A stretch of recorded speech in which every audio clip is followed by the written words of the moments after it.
Bonjour les amis, la table d'opération est prête. Ça veut dire qu'on va avoir un nouveau projet à l'atelier de la vigne. Et c'est le montage, comme vous pouvez le voir, encore emballé, d'un Solex 5000 orange. Alors, j'avais commencé la semaine dernière le montage et je me suis aperçu que la poutre et le ruban sous selle n'avaient pas été peints de la bonne couleur. Donc, un petit délai pour repeindre ces pièces dans la même couleur que la fourche. Voilà. Pour que ça soit le bon orange. Là, il était un peu trop pâle.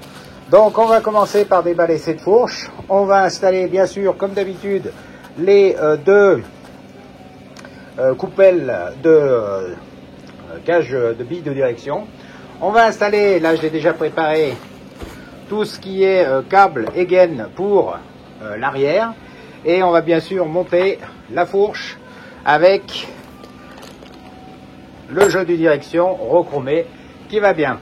Allez, c'est parti. Alors vous savez que pour remonter tout ça, toujours au départ, on va un petit peu poncer ici avec une Dremel l'endroit où on met les cages de billes de direction, tout simplement pour éviter de faire éclater la peinture quand on va mettre la cage en place. Voilà.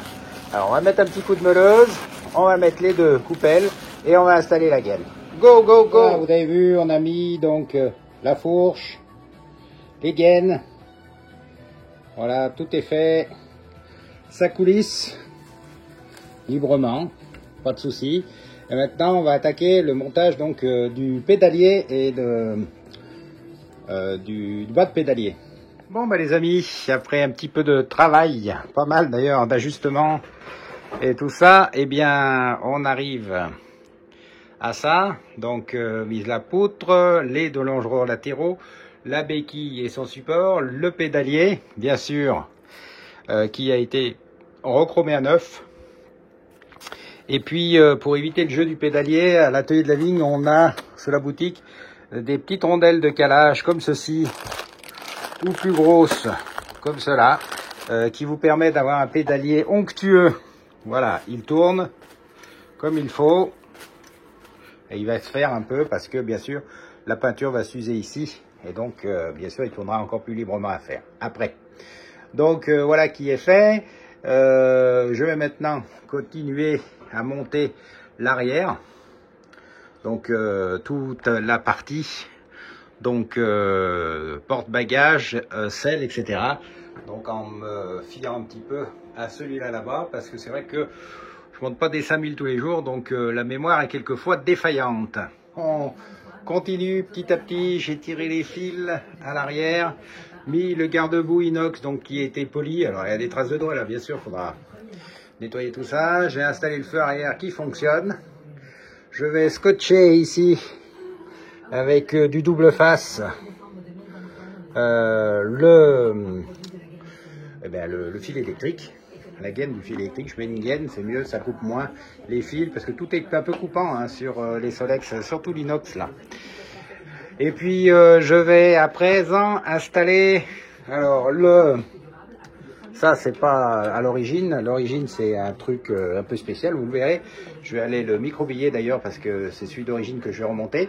Et je vais installer la selle avec bien sûr sa boîte à outils. On avance, vous voyez, petit à petit, ça y est, donc la selle est mise. Alors voilà, il faut y aller avec douceur, il faut bien que tout soit bien ajusté en face. On serre modérément ces boulons-là, ça permet, vous voyez, que ça marche bien. Il n'y a pas de souci, vous voyez, ils sont bien droits, il n'y a pas de problème particulier. Et à la fin, vous vissez le boulon du dessous, là, de la potence, bien fermement, parce que c'est ce qui tient, en fait, le guidon dans cette position. Sinon, ça monte et ça descend. Bon voilà, à présent je vais aller microbiller un petit peu les poignées, tout ça là-bas, pour pouvoir monter l'avant. Donc les poignées bien sûr, et puis le garde-boue, le frein avant.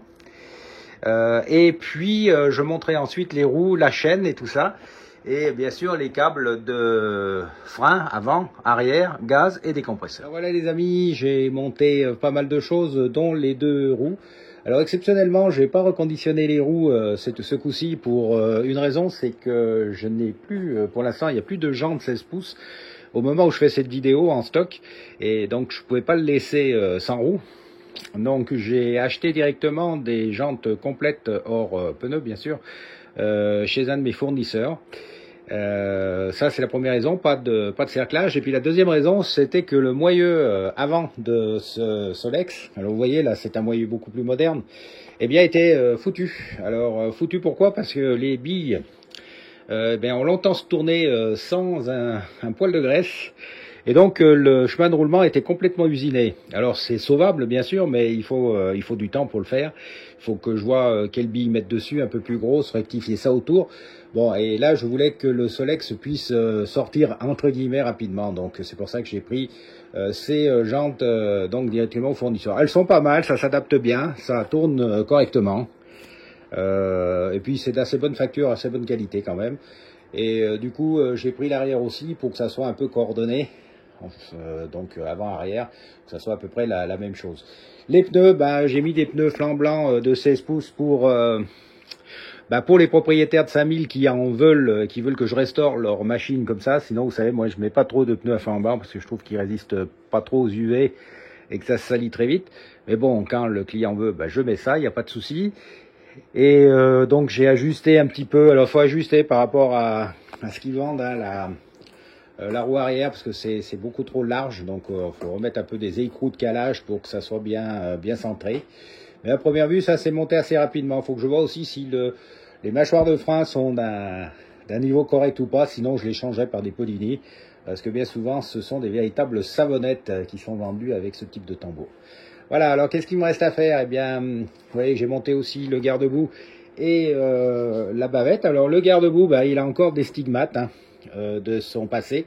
Tout simplement, vous le savez, je vous l'ai déjà dit, on peut polir l'inox, on peut le nettoyer, mais on peut difficilement le décabosser. L'inox, c'est comme l'aluminium, c'est vraiment un travail très spécial de carrosserie. Il faut être spécialisé là-dedans, dans l'inox, pour redonner sa forme à l'inox et à l'aluminium. Et moi, je ne connais personne qui fait ça. Alors bon, je préviens toujours le client que il y aura toujours un peu les stigmates passés, même si on essaye de les décabosser. Mais souvent, le décabosser l'inox, c'est pire que de laisser les bosses. En plus, quand c'est bien brillant, bien honnêtement, ça cache un petit peu les petites bosses qu'il peut y avoir. Voilà. Alors, ce que je vais faire, je vais finir par monter la poignée là de gaz. Alors, je me tâte encore sur le fait de remonter ou pas l'ancienne cam. Vous savez, la poignée cam en plastique, là. Parce qu'en général, quand je les remonte, elles cassent aux essais, il faut tout que je refasse. Alors, est-ce que je monte tout de suite une cam neuve ou pas? Je vais voir ça, je vais me décider, je vais examiner avec attention la vieille cam avant de me décider. Voilà. Alors, ça va aussi que j'ai mis, bien sûr, la boîte à outils avec ses mousses et ses outils, puisqu'on trouve les outils un type 5000 à la boutique de l'atelier de la vigne. J'ai également mis la barrette de pare-choc arrière et le feu. Et bien sûr, on a poli là les baguettes de porte-bagages, ainsi que l'inox du garde-boue arrière. Voilà. Bon, allez, on va s'atteler à la poignée. On va mettre les gaines tout à la fois de décompresseur. Alors, c'est un ancien modèle, vous voyez le décompresseur, hein, c'est pas le plastique. On va mettre les gaines de décompresseur, de frein avant et de gaz. Et puis, ça sera terminé pour la partie cycle. Non, ça ne sera pas terminé. Il faudra aussi que je mette la chaîne et bien sûr les pédales. Je gonflerai les pneus, je réglerai un peu les freins. Et puis, bien sûr, comme d'habitude, ce petit Solex va aller faire un petit tour de quelques kilomètres. Alors, je ne fais pas 10 km avec, hein, surtout avec un 5000. Mais je fais quelques kilomètres avec en mode vélo pour voir si tout coulisse bien, s'il n'y a pas de problème. Comme je le dis, si la partie vélo d'un Solex fonctionne bien, son moteur ne pourra que fonctionner encore mieux. Alors, je suis passé au montage, vous voyez, de la chaîne. Je vais mettre les pédales et du réglage du frein arrière. Alors, à chaque fois, c'est la même merde, si vous me permettez l'expression. Sur ces tambours neufs, on met ces espèces de, ils mettent ces espèces de mâchoires de frein là. Alors, c'est une savonnette absolue. Ça freine pas. Alors, soit ça bloque la roue sans la bloquer quand vous les réglez, et ensuite ça ne freine pas. Bref, une cochonnerie. Alors moi, je vire ça et je mets tout de suite ça, ce qu'on trouve à la boutique de l'atelier. C'est donc les Polini. C'est pour ce type de tambour là. Et là, eh bien, vous n'avez pas de souci. Je vais vous montrer. Alors, je prends d'une main. Voilà, la roue, je la fais tourner. Voilà. Et au moins, vous pouvez régler votre levier là à l'approche de l'échage. Et quand vous allez freiner, pouf, ça va bloquer la roue. Merde, c'est quand même pas difficile de faire du ferro-dos de mâchoire de frein qui soit correct.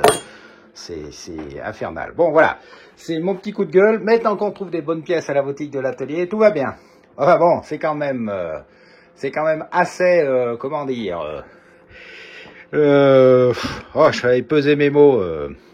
Lourd d'acheter un moyen neuf et d'être obligé derrière de changer les mâchoires de frein neuves par d'autres mâchoires qui freinent. Bref. Autrement, bah, le reste, je vais finir ce montage, mettre la mâchoire, régler les freins comme il faut, monter les pédales, comme ça toute la transmission vélo sera faite. Et ensuite, je finirai l'avant. Bah, tout simplement, je vais faire marcher, je vais mettre tous les câbles qui me permettront de faire marcher les phares. Et après, bah, la partie cycle, elle est terminée. Je sais pas ce que vous en pensez. Vous mettrez vos avis dans les commentaires. Et on va attaquer dans une deuxième partie. Alors, je sais pas si ce sera sur la même vidéo ou pas. Le moteur, bah, il y a une partie des pièces ici. Et puis une autre partie là-bas. Et comme ça, on pourra monter tout ça. Et puis je vous montrerai aussi une petite chose qu'on fait sur les capots de 5000. Alors les capots de 5000, vous savez, facile à trouver des beaux capots de 5000. On n'en trouve pas beaucoup. Les trucs sont mal faits, on peut pas reclipser comme il faut les logos.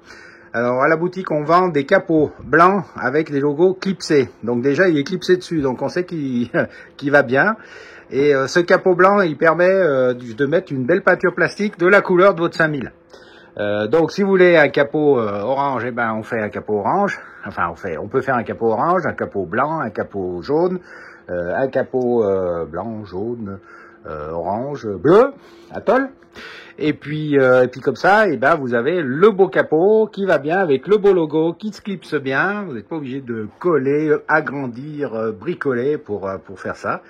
Il vous suffit d'avoir une bonne peinture plastique pour faire donc de la couleur en plus de votre 5000. Parce que bien souvent, vous savez, les couleurs eh bien, sont un peu différentes entre les capots et les machines. Ben, le soleil, les UV, la vieillesse, l'huile, tout ce qui a craché dessus, bon voilà.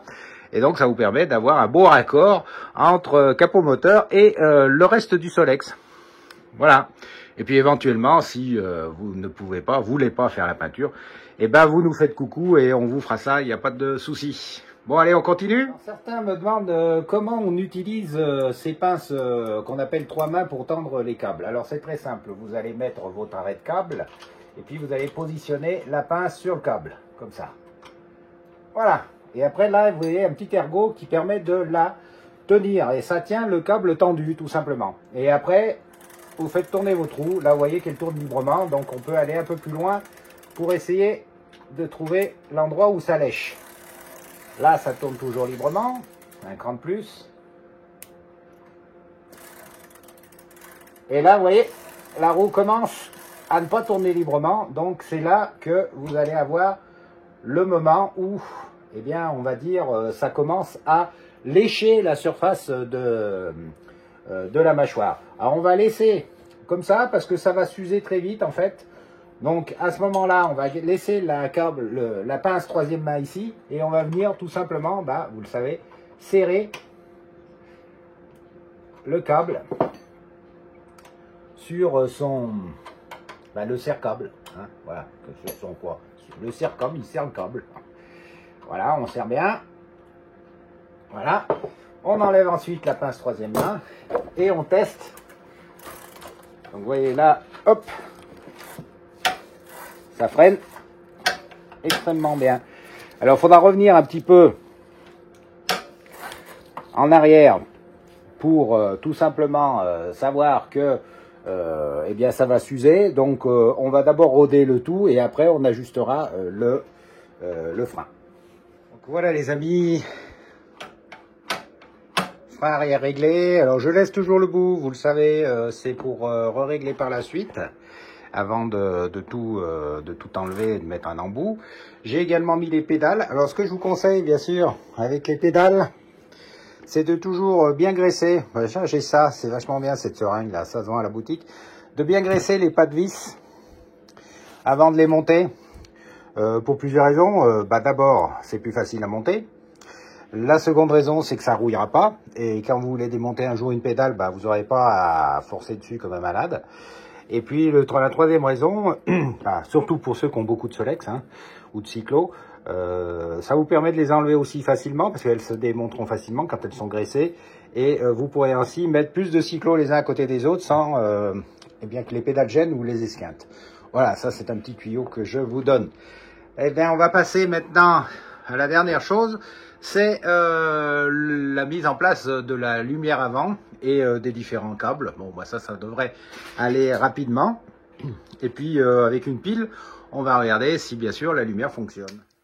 Et voilà, les amis. Les feux, les lumières sont mis. Pas de souci. Bon, maintenant, on va attaquer le moteur. Mais avant, on va, bien sûr, le sortir. On va faire une photo. On va faire un petit essai vélo sur quelques kilomètres. Et puis on continuera donc la restauration.